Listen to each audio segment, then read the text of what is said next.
Have you ever felt powerless? Like the weight of fear presses down so heavily you can barely breathe? Like the enemies you face, whether seen or unseen, are too many, too strong, too overwhelming? Maybe it's a battle no one else notices, a fight in your heart, a fear that keeps you hiding, a call you've been running from. Maybe you've convinced yourself you're too small, too weak, too ordinary to be used by God. But what if God sees something in you that no one else can? What if the very weakness you feel is the doorway to something miraculous? Because sometimes the impossible isn't about strength, it's about obedience, faith, courage when your knees are shaking and your heart is screaming. Tonight you're going to meet a man who knew fear better than anyone. A man hiding in a wine press, trembling at the thought of stepping out. A man who would soon learn that God doesn't call the strong, he calls the willing. This is Gideon's story.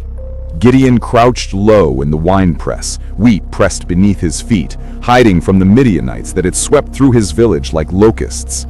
His hands shook, not from the grain, but from fear. The sound of distant hooves echoed through the valley, and the smell of smoke and burning fields hung in the air. Families huddled in caves, children trembling in their mothers' arms, livestock stolen, homes left in ruins. He wiped sweat from his brow and whispered a prayer he barely believed in, one he had used more out of habit than hope. God, if you're here, why did you let this happen? Then came the light. A presence, warm, unshakable, brushed the edges of his mind. A voice that pierced straight into his fear. The Lord is with you, mighty warrior. Gideon froze. Mighty? He? The youngest, weakest in his family? The man who spent most of his life trying not to be noticed? But Lord, he stammered, voice barely audible, how can I save Israel? My clan is the weakest, and I am the least in my family. The angel did not waver. Instead, he pressed closer, a presence that radiated peace yet demanded obedience. Go in the strength you have, and I will be with you. Fear clawed at Gideon's chest. Strength he did not possess? Obedience to a calling that terrified him? Yet deep down, something stirred, a whisper of hope, a spark that refused to die. That night Gideon tested the Lord. He laid out a fleece on the ground, dew on the fleece, none on the floor. Then the opposite. Signs. God was patient, deliberate, unrelenting. Gideon's fear trembled, then bowed. He rose at dawn, calling together the clans. Men came, thousands of them, hardened by years of oppression, men who had long ago abandoned hope. Their eyes were wide with fear, their hands calloused and trembling. They did not know who would lead them, or whether this man hiding in a wine press could bring victory. God's voice came again.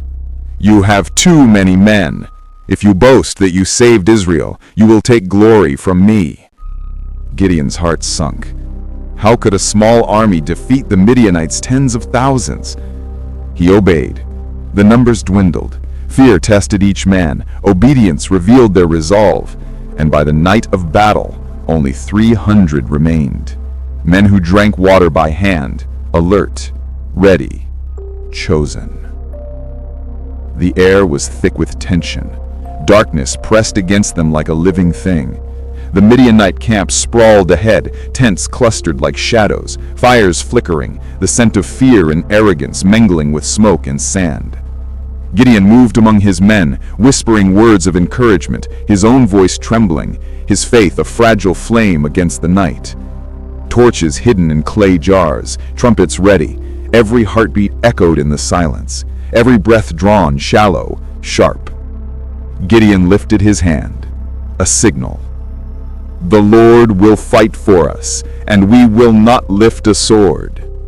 Then came the thunder. Clay jars shattered, light exploded into the night, trumpets blared like the roar of heaven itself. 300 men shouted, voices rising over the chaos. The Midianites stumbled blindly, tripping over tents, colliding with camels, their own fear swallowing them whole. They ran, believing themselves surrounded by an endless army. 300 men, Not swords, not numbers, faith, obedience. The impossible became inevitable. Gideon's heart pounded, adrenaline mingling with awe. The victory was not his, it was God's. And yet, even in triumph, a quiet whisper of doubt lingered. Could faith sustain him beyond this night? Would courage hold when the path ahead demanded more than he thought he had?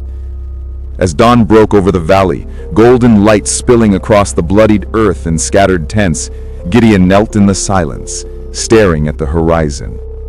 He knew this night would be remembered, not for the battle won by men, but for the victory granted by God. And somewhere in the quiet aftermath, Gideon realized the truth every believer must face. Obedience is never easy, faith is never painless, and sometimes God's greatest victories are fought in the heart, long before the enemy ever sees the battlefield. If this story stirred something in your heart, a reminder that even when fear tells you to hide, God can use the smallest, weakest, most unlikely vessels for His glory. Share this message. Let it remind someone today that faith and obedience, not numbers or strength, bring the impossible to life.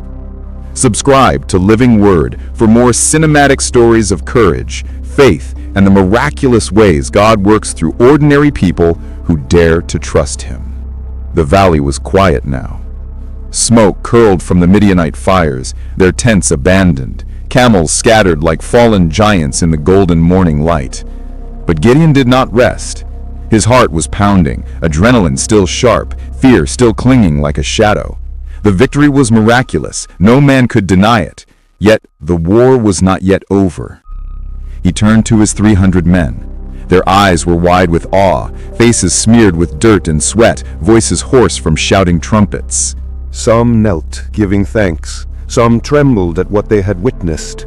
Gideon knew each man had seen God's hand, yet each would still wrestle with fear in the days ahead. "We follow them," Gideon said, voice steady, though inside his own heart was a storm. "They run, but God's hand will guide us. Trust Him, watch, obey, and do not be afraid." The men moved like shadows through the sand and brush, silent and deliberate. Every step was careful, every eye scanning the horizon.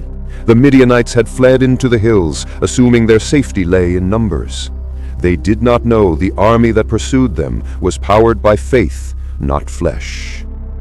Night fell.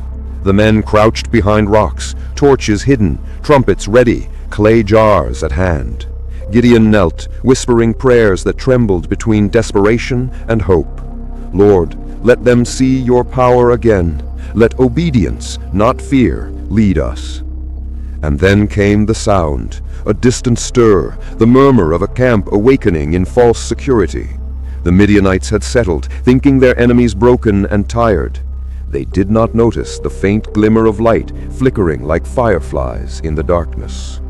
Gideon's hand rose. The signal passed through the ranks. 300 men, ordinary men, trembling, hearts pounding, ready to obey. At his command, jars shattered, torches flared, trumpets blared. Chaos exploded. The Midianites screamed, panic spreading faster than any army could have hoped. Shadows collided with shadows, horses bolted, soldiers tripped over camels, ran into their own tents. The night became a whirlwind of confusion, fear, and utter disorder. Gideon's men did not strike, they did not lift swords, they simply obeyed, trusting the power that moved with them. The Midianites turned on each other, every attempt at defense swallowed by the illusion of an endless army. And yet, even as the enemy fled, Gideon felt a whisper of doubt in his chest. Victory had been granted, yes, but would courage last beyond this night? Would the Israelites trust God in the aftermath? Or would fear return like a tide, eroding faith once more? The dawn came, spilling gold across hills and valleys. Gideon stood atop a rise, looking down at the scattered remnants of the Midianite army. Not a man lay unscathed. Not a man could deny that something far greater than flesh had fought for Israel. And in that moment, Gideon understood the most dangerous battle had not been against men. It had been against the doubts in his own heart. Faith had carried him. Faith had carried the 300 men, and faith would carry the nation if they dared to follow. He lowered his eyes in silent prayer. Lord, let this victory not be ours, but yours.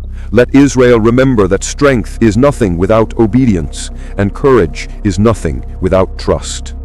And somewhere in the distance, as the wind carried the echoes of fleeing enemies, Gideon felt a stirring, a reminder that the battles to come would test faith even more than the last night had. If Gideon's story reminds you that God can do the impossible through ordinary people who trust him, don't keep it to yourself. Share this story, reflect on the battles God has called you to face, and remember, obedience, courage, and faith can turn fear into victory. Subscribe to Living Word for more cinematic, faith-filled stories that show how God moves when we dare to trust him, even when the odds seem impossible.